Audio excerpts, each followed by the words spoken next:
এই লোকটা মহিলার চুল কেটে দেয় আর তারপর তার পুরো শরীরে প্রলেপ লাগিয়ে কাপড়ে জড়িয়ে সারা রাতের জন্য রেখে দেয়। সকালে তার শরীর থেকে প্রলেপ তুলে একটি কাঁচের জারে ঢেলে নেয়, জারকে গরম করাতে মহিলার গন্ধ আলাদা হয়ে গিয়েছিল।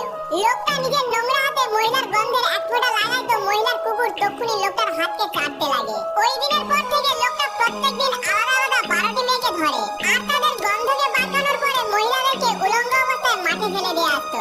এটা দেখার পরে পুরো শহরে ভয়ের আবহাওয়া ছড়িয়ে পড়ে আর লোকেরা নিজেদের মেয়ে বোনেদের বাঁচানোর জন্য ঘরের বাইরে বড় বড় তালা লাগিয়ে দেয়। 13 নম্বর গন্ধকে তৈরি করার জন্য লোকটার দৃষ্টি শহরের সবথেকে সুন্দরী মেয়েটার উপরে পড়ে আর একদিন সুযোগ পেতে সে ওই মেয়েটারও গন্ধ বার করে নেয়। জঙ্গলে লোকটা 13 জন মহিলার গন্ধকে মিলিয়ে একটি নতুন পারফিউম তৈরি করে। তখনই ওইখানে পুলিশ আসে আর লোকটাকে ধরে পুরো গ্রামের সামনে শাস্তি দেওয়ার আয়োজন করে। লোকটা পারফিউমের এক ফোঁটা রুমালে ঢেলে নিজের চারিদিকে তার গন্ধ ছড়িয়ে দেয়, যার কারণে সকল জনতা লোকটার বশীভূত হয়ে পড়ে আর তার সামনে বসে পড়ে।